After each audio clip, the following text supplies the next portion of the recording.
And for our viewers on KTN Home, that's all we had for you this evening. However, here on KTN News, the conversation on that BBI Court of Appeal verdict once again trouncing the push to review the Constitution of Kenya 2010 continues with my guest. If you can cross over on KTN News.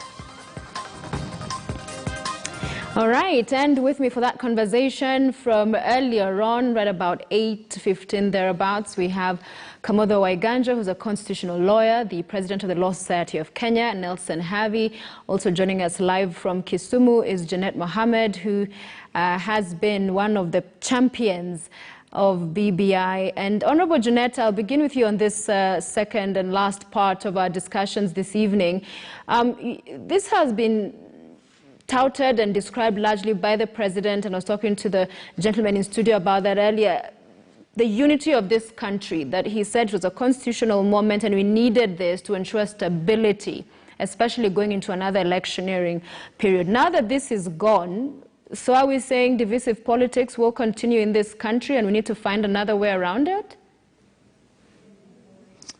Not at all, not at all. You know, the country already has a constitution. What we were doing is to amend that constitution to make it better. So the current constitution still applies and works for the country. So the president will unite the country under the current constitution and do his constitutional mandate as required by the constitution. So I don't think that the country will go to any divisive, politics or election. There are already laws that are enough to govern this country. We are a country that is governed by the rule of law.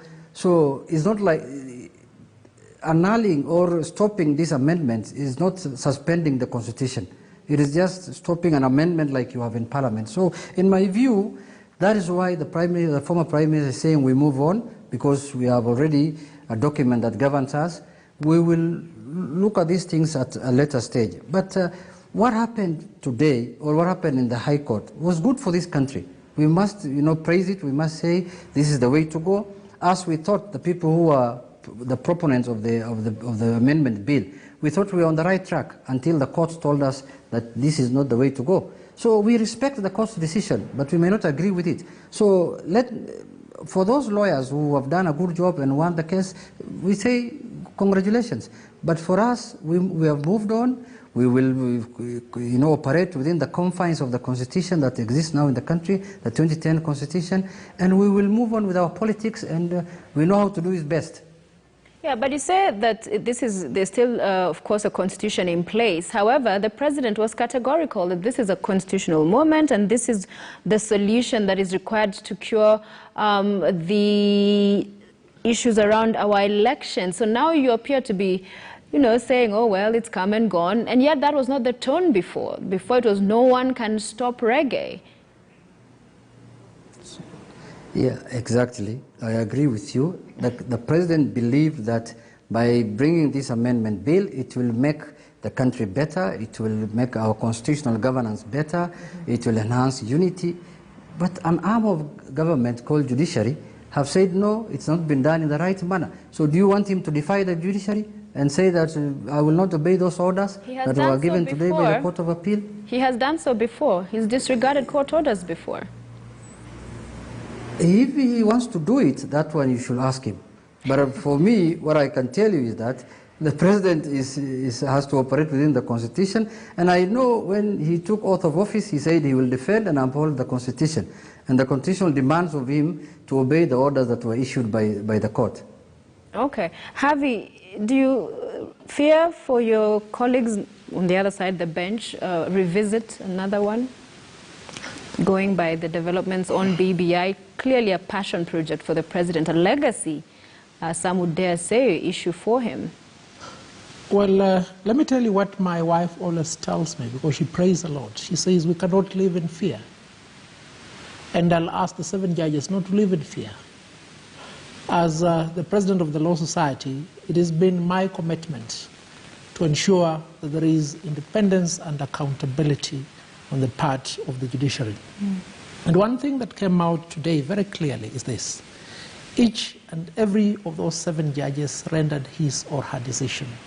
And these decisions must be respected, be it a majority decision or be it a dissenting decision. And we ask of the executive also to respect that decision, the way we also will respect this decision. And in the likely event, those within the executive will want to revisit these 7 judges, I can promise them we'll be there for a battle. Okay. And we know what they do. The most they can do is to have them arrested, have them searched. But as soon as they are arraigned before a court of law or an attempt is made to do that, we'll be there. All right. And we've done this time without number, and we're prepared to do it. Because the judiciary is a bastion, it's a fort that we must always protect, whether or not we like the decision. I don't like many of the decisions that these judges make, but I'll be the first one to defend the individual decisional independence of the judges. This government has done this before. Okay. And unfortunately, Parliament, of which my uncle Junet Mohammed is one of them, has not come to the defense of the judges. You understand? The opposition, of which my uncle Junet Mohammed is part of, has been purchased. They cannot speak. So who speaks for the judiciary? It is us, lawyers. You understand? And we'll continue speaking for as long as we are supposed to speak. Okay. I don't see any threat on the part of the judges. They should go home comfortable, sleep well. You've done a good job. There will be Saturday. As one of my colleagues say, what happened after today? There will be Saturday. Okay. Your thoughts? Two comments. One in relation to what Honorable Junet said.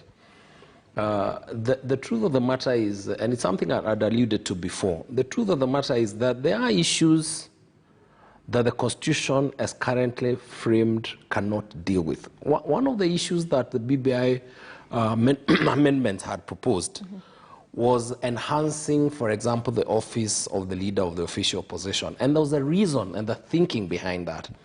It is to say that if we want an effective opposition in Parliament, it also needs to have the political gravitas, because it is led by someone who has a political profile and political muscle. Yeah.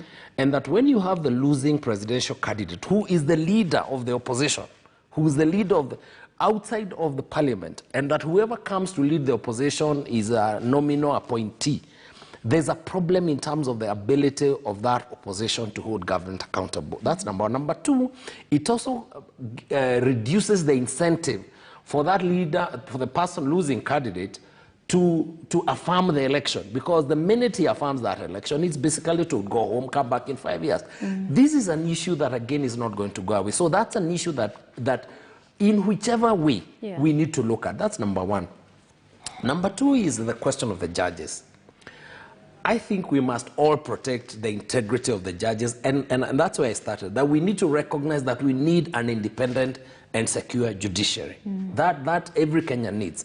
And the 85–95% of the decisions the judges make have nothing to do with the executive and the presidency and those in high office. They're about you and I. And the fact that that institution is working and is credible is good for the country. However, there's a reality we must also come to live with. For as long as the judges make decisions that people believe, by perception or reality, that they're in the province of politics, the politicians will have an interest in what the judiciary looks like. It's inevitable. To imagine the rest is to be naive. For as long as judges make decisions that affect political issues, you can be sure, whether it is by trying to infiltrate the Judicial Service Commission, whether it is by ensuring that you have the particular cadre of judges, it's inevitable that there will be those attempts. And we need to warn ourselves, and now talking to Havi as President of the Society, we need to warn ourselves that this is inevitable.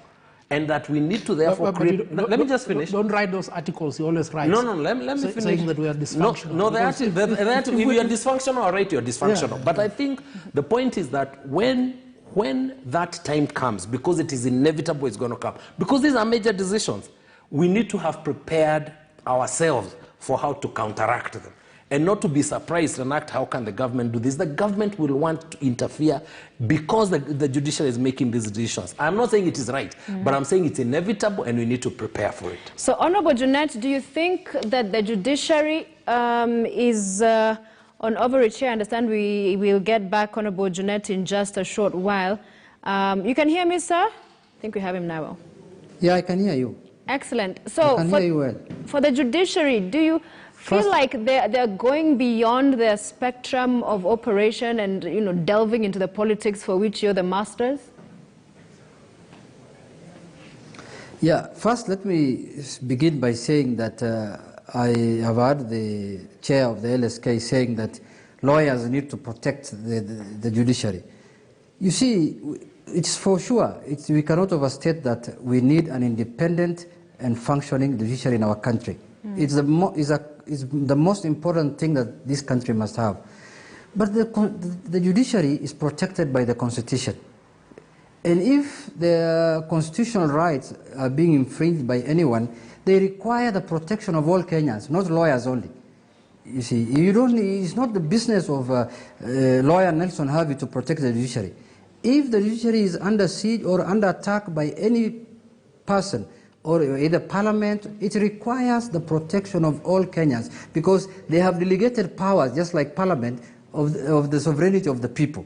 So let us not confine the judiciary to a certain segment that they are under attack. This scaremongering must stop so that people can get favorable judgments. We must leave the judiciary as independent from all sectors, from lawyers, from farmers, from politicians, and from everyone. Because there are some lawyers who are also holding the judiciary hostage. They are telling them, we're protecting you outside here. People like Junet want to attack you, seeking for favors and soliciting for favorable judgments. That also must stop in this country, so that we have an independent judiciary that serves everyone equally. Now, the judiciary is not overstepping in any way. The judiciary is doing their work. They are doing their job in accordance with the Constitution. That is why, as an aggrieved party today, I respect their judgment, because I believe they were guided by the Constitution and the law, nothing else. Because I can see even people in social media saying, oh, why did the government didn't do this, they didn't do that. It shows that we have come of age, that no one interferes with the working operations of our institutions. Otherwise, if today we had won the appeal, some characters I know will have said, oh, they were bribed, this was done, they were cajoled, they were coerced. You see, let us be fair, which side of the shoe, if it is your time, you have won, respect it. Respect the judgment, respect the judiciary. If you have lost, like the way we have lost, we also respect the judiciary. So let us not put the judiciary under siege. Let us not scaremonger them, that somebody is coming to arrest you, somebody is going to do this. Even those who will be attacked outside the law, outside the Constitution, the judiciary itself will protect them, because that is where they will seek justice. Okay, and because we have seen several such instances, I suppose that is why it is a concern at this point. Let's talk a little bit of the political implications of this going forward, because there are those who saw this as trying to create that platform of what will you be offering in terms of an expanded executive. So you have the president, the DPMs. How do you see this from where you sit, Havi? You're looking to get into politics as well, impacting. Why are you smiling? I have no idea, but now a lot of things make sense. I'm just enjoying my president. Yeah, but the implication, especially on the presidential run. Well, I've been forced to join politics, because having settled some of these problems in court, my understanding is some of them require a definitive resolution in the legislature. That's why I'm still on the ballot as member of National Assembly for Westlands constituency. And I know you have your house in Kitisuru, it falls within Westlands. Please prepare to vote for me. What is the implication of this decision on the political arena? Yeah. Ideally, BBI was a conduit through which power would have been shared at almost 3 tiers. At the executive, between the president and the president and the prime minister and 2 deputies. And then at the second tier, in the National Assembly, there will have been a leader, official leader of the opposition. And then in the cabinet, there will be a hybrid mode of appointing cabinet ministers. Now that is all water under the bridge, unless this song called reggae that has just been cremated today is given another tune at a later stage.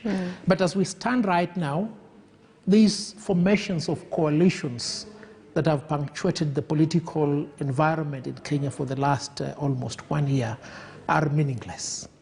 For whoever is running for president next year, the partnership will be limited to the president and the deputy president. Yes. It's as simple as that. Okay. So people will have to realign themselves. If there are formations of 4 principals with presidential ambitions which were to be stepped down to prime minister, leader of official opposition, it's gone.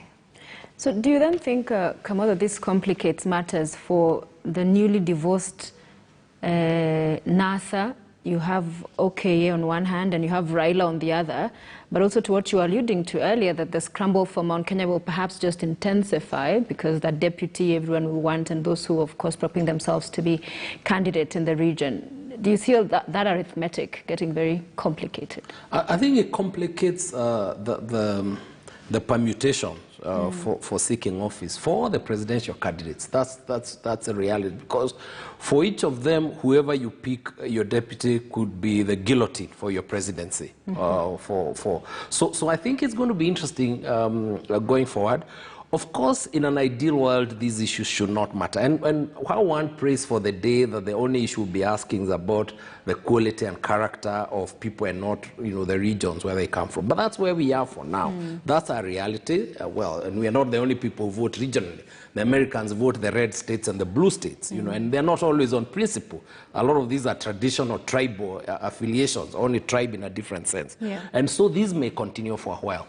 And it does complicate the arithmetic. I would suggest that it probably complicates, assuming that Honorable Prime Minister is going to be candidate, it complicates it for him less, because I believe that he's the one person for who he appoints the deputy is not the all or nothing. I think for the deputy president, assuming that the dynamics of politics remain the way they've been, I think who he picks as the deputy has huge implications on his success as the president. But that, politics change. In another 3-4 months, the dynamics could be fundamentally different. For all we know, we could have other candidates, and the dynamics for those candidates will be different. We've seen candidates that have lost many times in down south, in Zambia, win elections. Yeah. The youth coming out and voting outside of traditional, ethnic boundaries. So we don't know.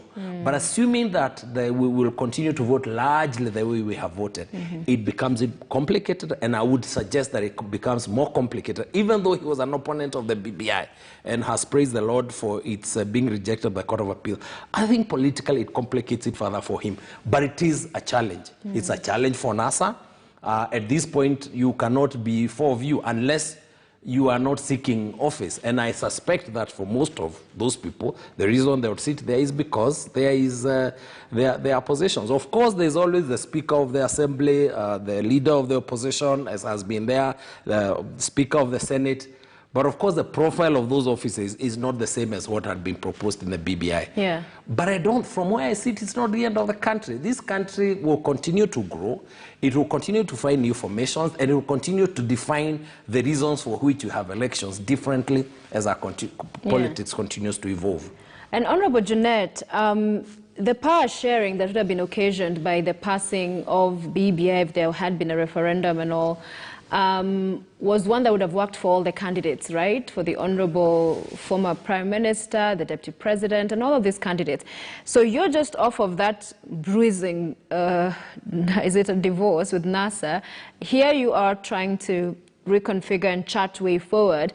OKA is also having deliberations about the way forward. So I wonder for you how these permutations will play out to the extent of succession. First, I wanted to tell you that, truth be said, the politics of our country is tribal, is ethnic-based.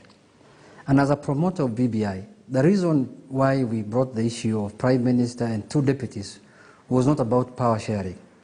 If you look at what the proposal that we put in the amendment bill, we were not creating that powerful Prime Minister.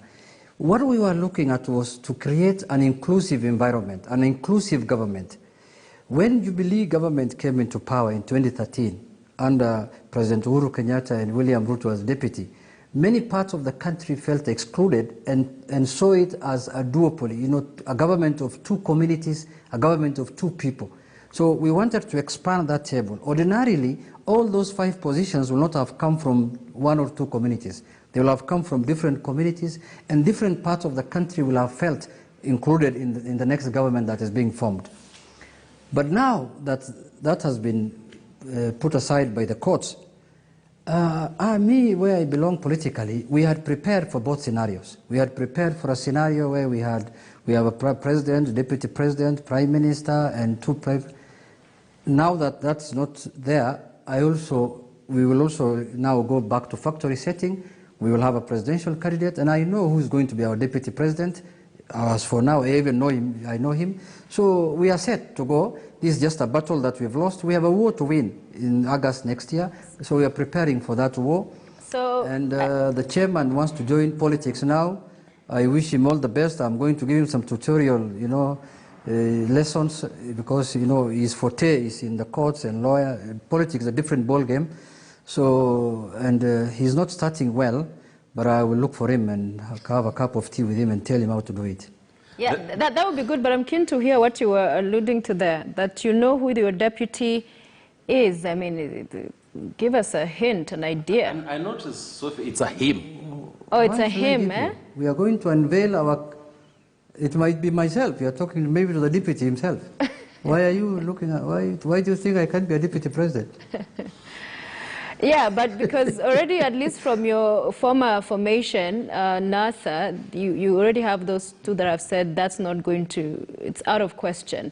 So perhaps a rectangular option and route is what you're considering. No, don't make choices for us on TV. At an opportune time, as a movement, we will unveil our presidential candidate and his deputy or his running mate at an opportune time. And you see, when we were in NASA, we had everybody was comfortable. One was a president, one was deputy, the rest were, you know, okay. We will go back to our factory setting on how we did it in 2017. Yeah, but do you I don't know the people now who are, because I am informed now. I have been contacted by certain MPs who have been aligned to the position of opposing the BBI in court. And they've called me this evening and they're asking me, can we have a deal in Parliament and do an IPPG and do you know, an amendment bill parliamentary way to create those positions? No, we have moved on. We have moved on. Okay, so no IPPG. And actually, that's what I was going to ask. So is this now dead, that BBI, as far as you're concerned, that conversation to review and change the constitution, done?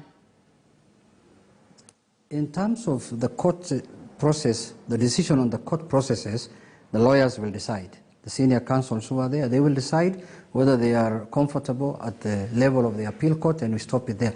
But at Parliament level, I'm the whip of the minority. I will not entertain any amendment that will bring any prime minister to Parliament for now, unless it's the BBI route. All right. And you have been given some advice and asked to perhaps go get political advice. And yeah, so I mean, my uncle, Mohammed Junet, knows very well that before they decided to declare me a persona non grata, I was a very serious legal mind in the ODM team. And you see, Junet, you understand, in politics there are no permanent enemies. So wewe nipatie ticket ya Westlands tumalize kitu asubuhi haraka haraka. Na ukikataa kuna wachumba wengine wengi sana waliona uwezo wa kunipatia. Let's talk off camera. All right. As we bring this to a close this evening, there's something that the president had again called the country to consider during, was it Madaraka Day, the implications of some of the decisions that are made by our judges and by the courts, the judiciary, and that they have far-reaching implications. And on this one, as I have mentioned earlier, it was clear that it was a passion project. He described it as numerous times that constitutional moment, its legacy to ensure he leaves a united, stable country. So do you think he'll sit back and think that at the end of the day, in as far as achieving that united country that he has, and which is something that has been close to his heart for a long time, at least he talks about it a lot, that with the failure of BBI at this level again, he would just wash his hands off this and move on, do you think? Oh, so far as President Uhuru Kenyatta is concerned. Effective August 9th this year, President Uhuru Kenyatta became a lame duck. If there is anything he wished to do and he has not done, he won't do it. Perhaps he should leave the preparatory process towards getting a new leadership next year, be handled by those who want to lead thereafter. Interfering at this moment in time, as we have seen with the culmination of the judgment at the Court of Appeal today, will only impair what is left of his legacy. And there is no capital, there's no value in him revisiting the judiciary. I don't think that is his mind. Uhuru Kenyatta is always a sober mind, save on rare occasions when anger is brought to manifest. But I don't have a problem with the decision. It's expected that things will go on as they should go on. That unity agenda is lost?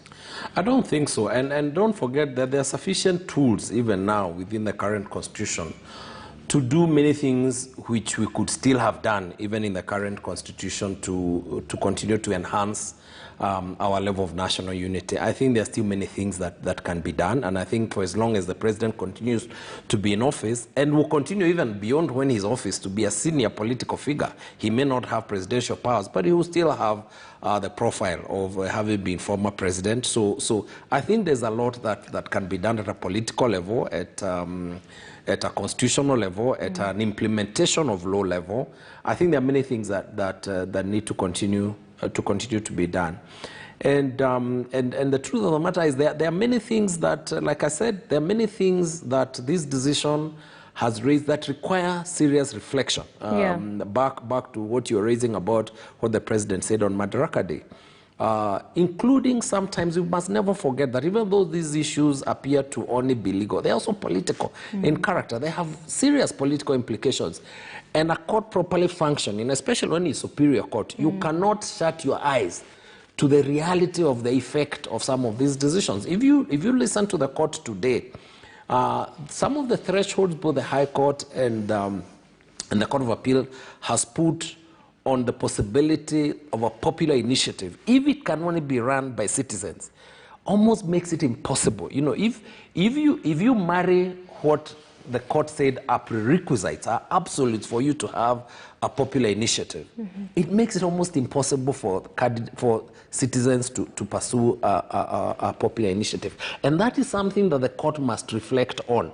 And those, there are other times, and I think the context in which the president was making that pronouncement on Madaraka Day, there are sometimes also when the court makes decisions without implication, not just on politics, but on administrative consequences. When the court, for example, made the decision that the appointment of boards and chairs of boards was unconstitutional and so go home, you know, without thinking, so what does that do to the administrative setup of those institutions? Would there have been a better means by saying, yes, what you have done is unconstitutional, give yourself a period of 6 months to fill up, which sometimes the courts have done, so that you don't just look at the law in its black letter form, but also ask about the administrative and the political consequences of those decisions, because those things are what makes a country. Otherwise, what people do is then they find a way to operate outside of the law, because the decisions you're making do not comfort with reality. So those are things that I believe the courts must continue to do. I think in some respects they have. I was very happy with the majority decision about the question of single-issue referenda by the court saying in majority decision that is not a requirement. And that is because there are practical issues that arise out of a decision like that.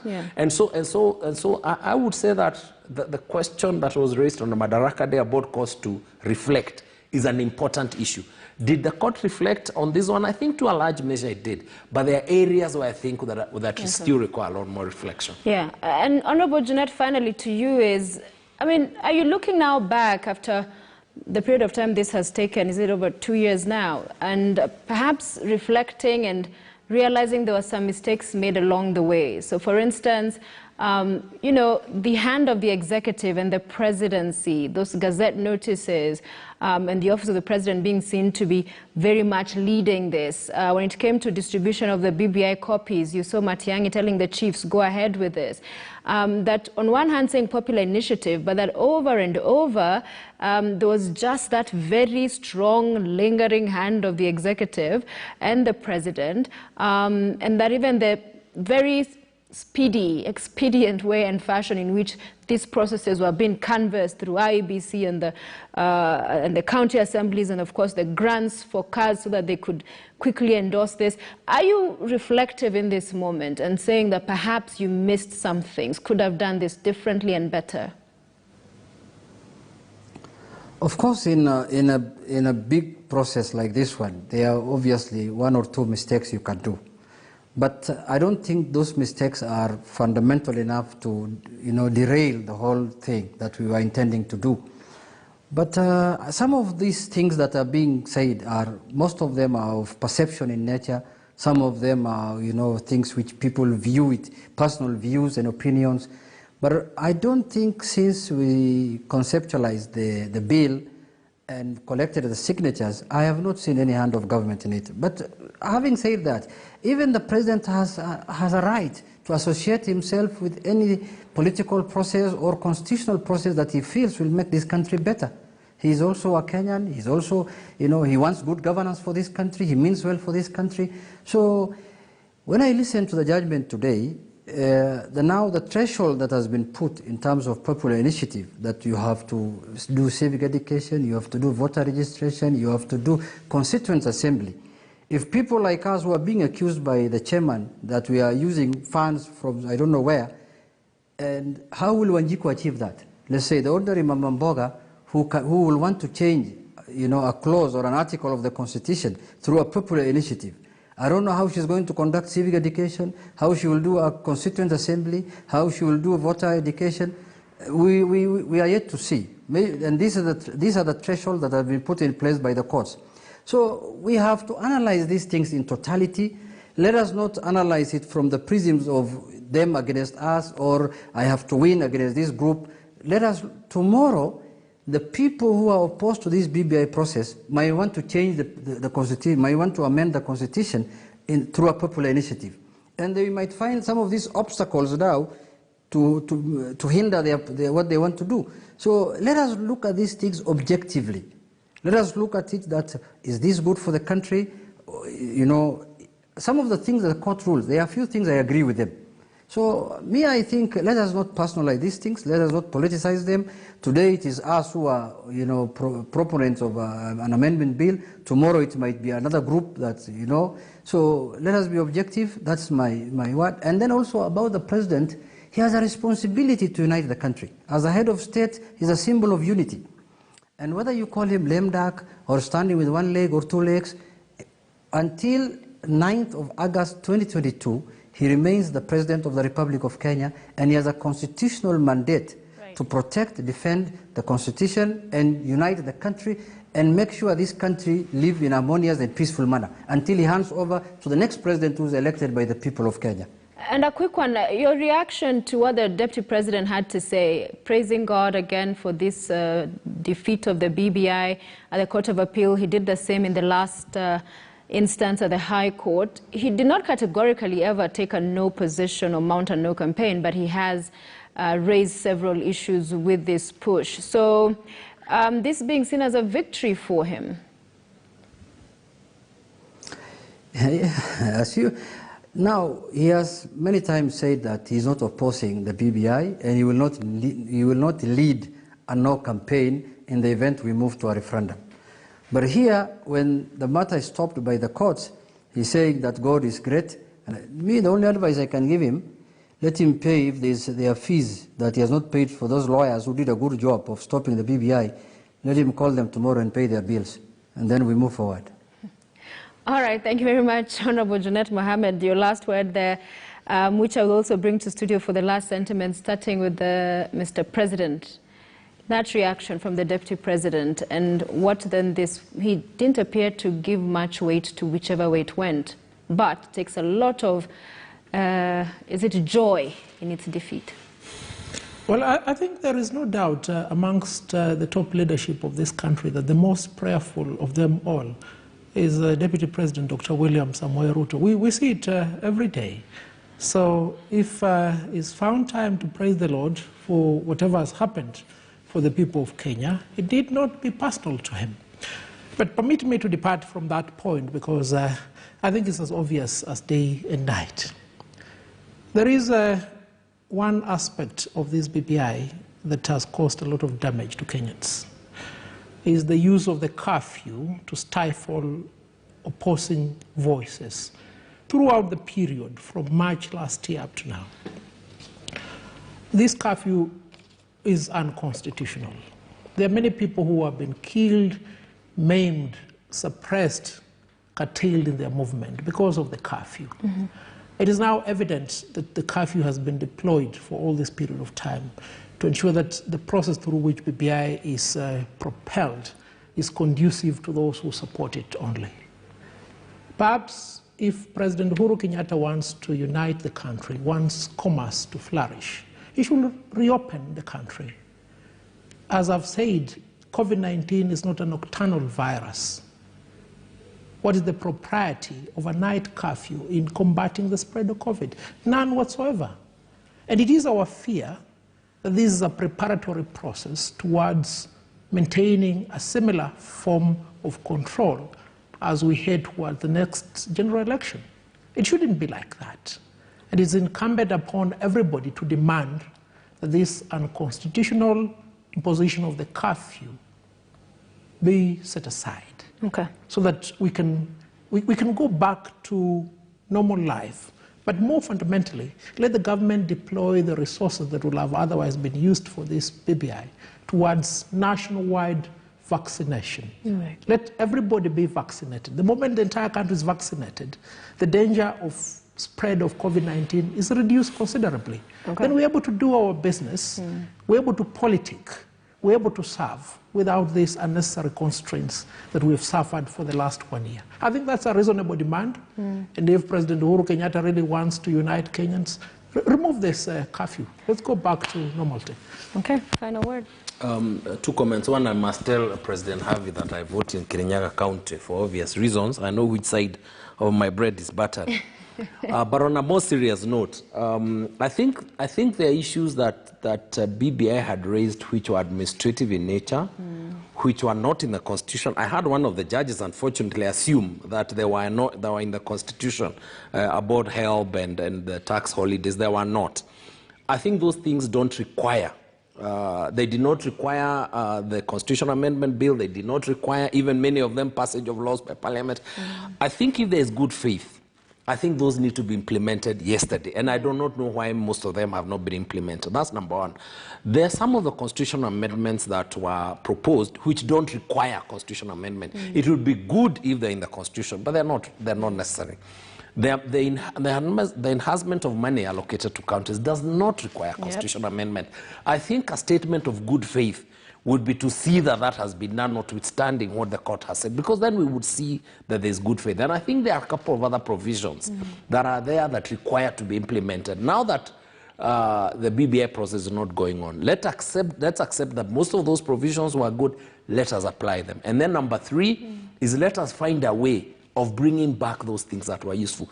One of the proposed amendments was the one that extends the presidential petition period to 30 days. That is a good proposition. Let us find ways to ensure that those good provisions, the increase of money, let us find ways to increase them. I think for me is to say all is not lost. There are good provisions which can be implemented, notwithstanding the Court of Appeal decision. All right, that's a good way to wrap up this evening. Thank you, gentlemen. Kamotha Waiganja, constitutional lawyer. President Nelson Havi, the LSK head. Junet Mohammed maintained chair, but I tried to correct him. Maybe when you have that chai, as he's giving some lessons, and Honorable Junet Mohammed, the Senior East Member of Parliament. Sorry? Can I say one thing? Yeah, I forgot to say one thing. Yeah, sure. So, Sophia, you know, I want to tell you how hypocritical politicians can be. When we were doing the 2010 constitution as a country, the deputy president opposed it totally and said this constitution is bad, it is not good for the country, and led the no team. Now an amendment that wants to make this constitution better is also opposed to it and saying tunashukuru Mungu, God is great that we have lost it. So it shows you how politicians can be hypocritical. At the inception of the constitution, you don't want it. Now when it's went to make it better, you say again it is bad. Secondly, all over the world, I wanted to say something about judiciary. All over the world, under this corona, France go on lockdown, Germany went on lockdown, Britain went on lockdown. I saw yesterday a court order that was gotten by the chairman of LSK, Nelson Havi, saying that this country can never go on lockdown, cannot go on curfew or anything. So does it mean that we allow people to die of corona, deaths can happen, nothing, the government should do nothing at all? I don't know, I'm really lost. I'm really lost with those kind of orders, whether they are meant to save lives or make Kenyans perish. I'm going home from that point. All right, your parting shot. Thank you very much, Junet Mohammed, the Sunda East Member of Parliament, ODM Director of Elections, being with us tonight live from Kisumu. We appreciate you making time for us, and you too as well, gentlemen, for making it to studio. I know you were differently dressed. The fatigue was you were coming for. No, I saw the flyer. It had a portrait of me in this. So I thought it's only appropriate that I return the favor. Come in that fashion. All right, so as we leave you, here's what to expect in the Standard newspaper tomorrow, the bold newspaper. The death blow to BBI. Death blow to BBI is our big splash story, the headline story, telling you about that 10-hour decision. So a lot more detail and analysis that you'll be getting in there from what we've been able to discuss today. But the highlights there, some of the orders, the BBI bill, that it's unconstitutional and usurps people's sovereign power. Initiative, the president cannot initiate amendments, only parliament or Wanjiko through popular initiative can. And many more details in your copy, including police gone rogue. You have a report down there. IPOA probes 105 deaths. Those have been several of the stories we've been reporting in recent days.